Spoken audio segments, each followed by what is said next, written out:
Hey everyone, this is Barbara Oswald with Special Olympics South Carolina.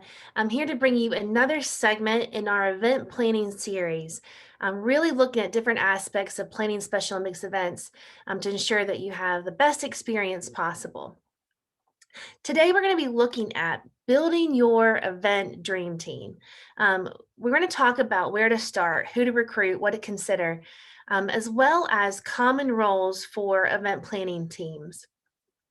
And then finally, we'll talk about just a couple best practices when it's time for your team to get to work.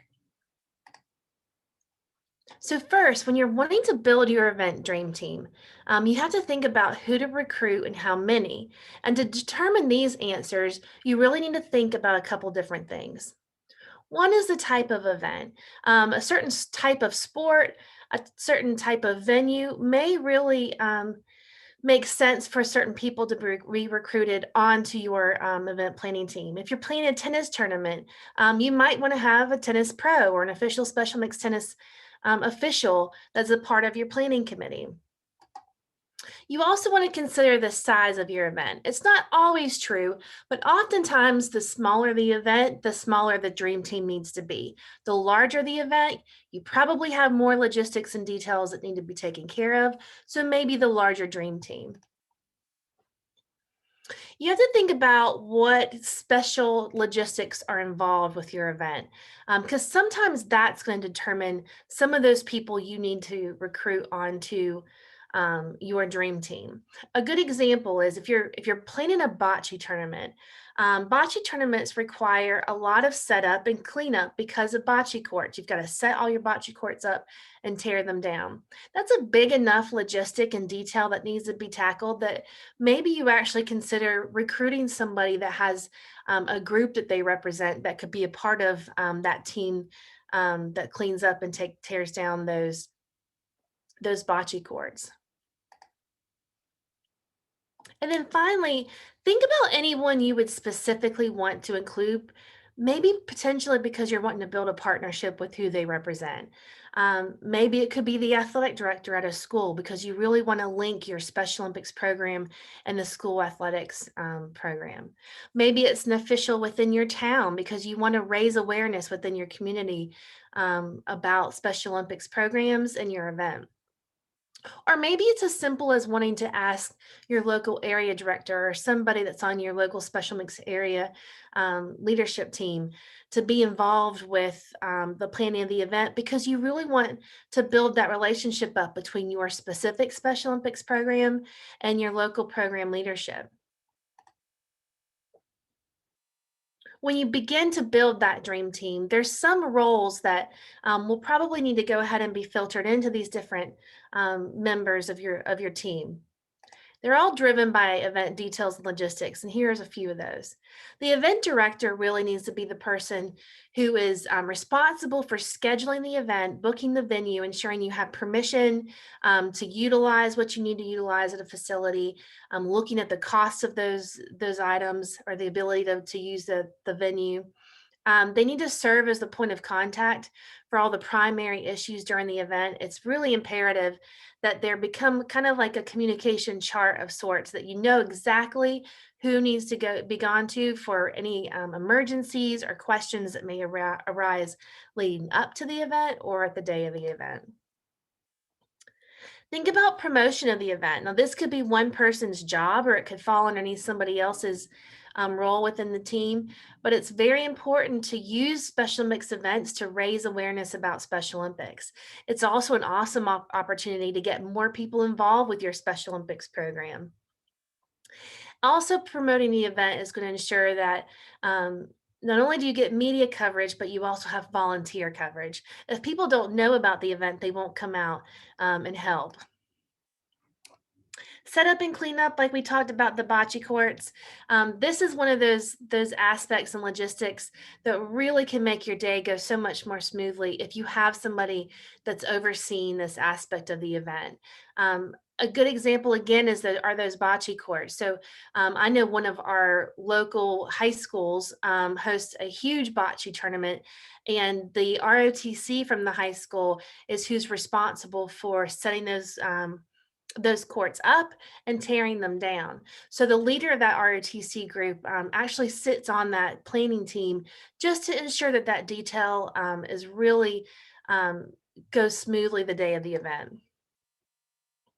Volunteer management roles are really, really crucial to the execution of a Special Olympics event.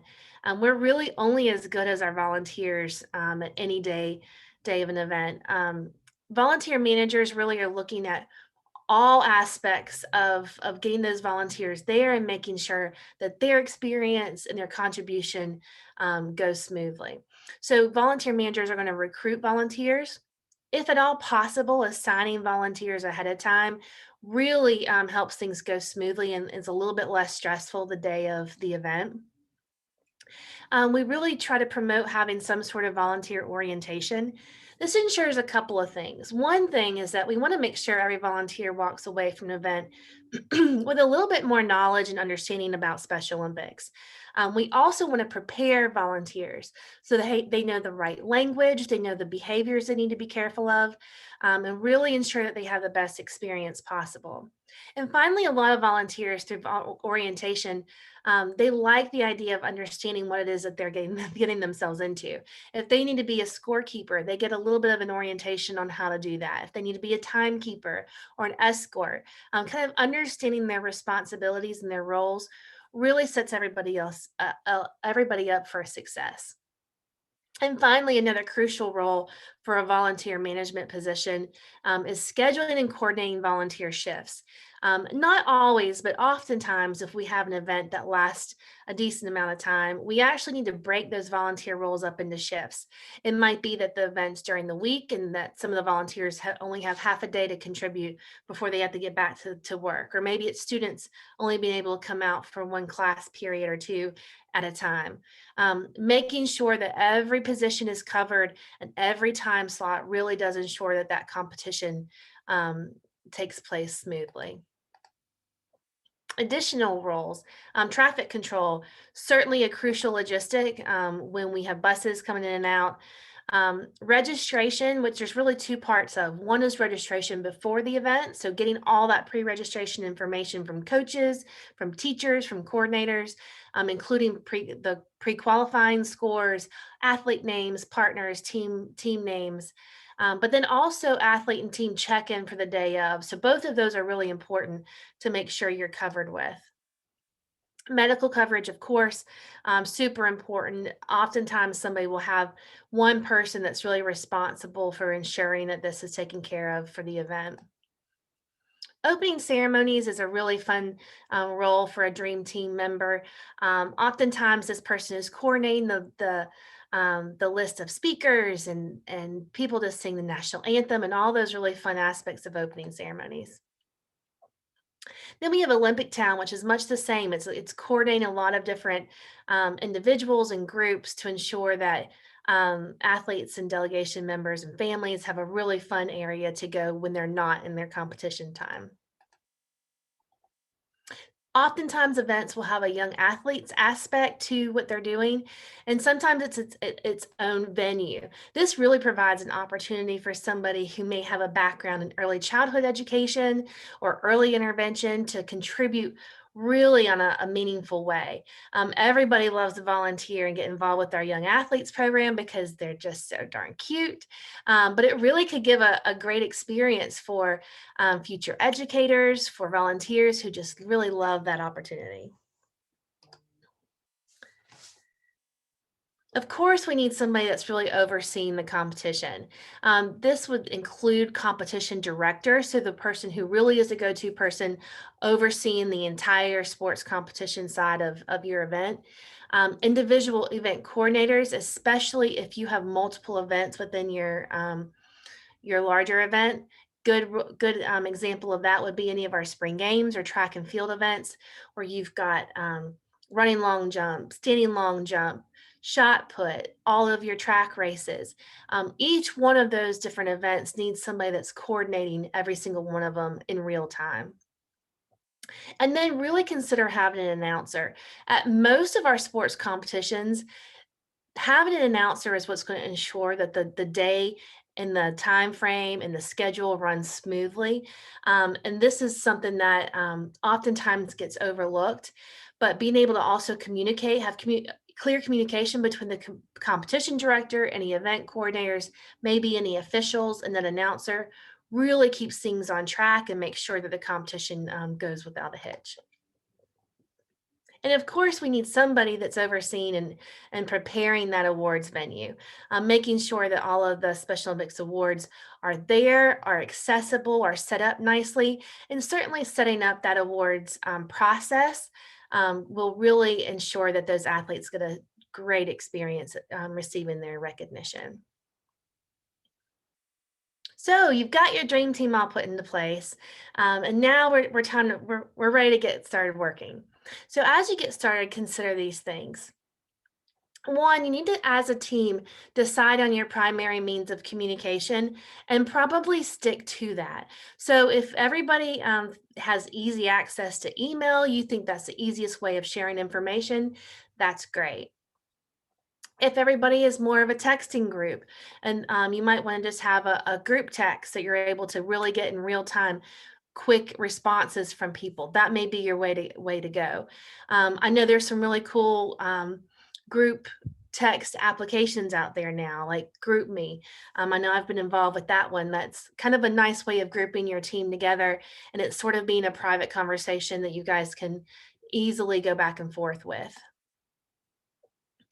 Um, as you're divvying out all the different roles and responsibilities, absolutely, one team member can take on multiple roles.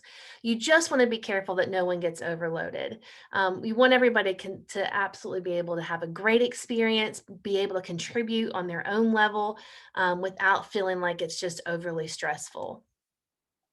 It's important that you as a team decide on your meeting schedule. So, what's a date and time on a regular basis that makes sense? Maybe it's at every meeting you set your next meeting. Maybe your team decides you want all the whole calendar of meetings figured out.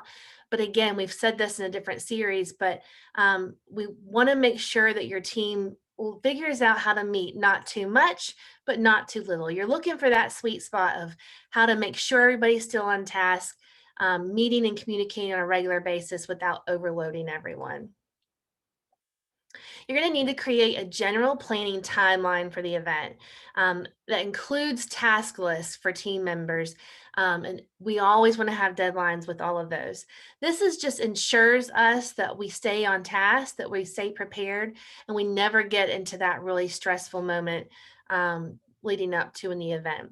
There's a lot of great examples of these that are available through our event planning guide.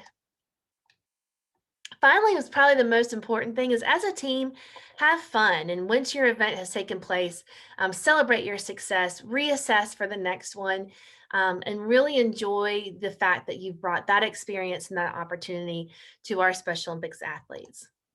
Thank you for your support. Thank you for your work. I hope that you're able to build an awesome dream team to plan your event, and we're excited to see your events to come.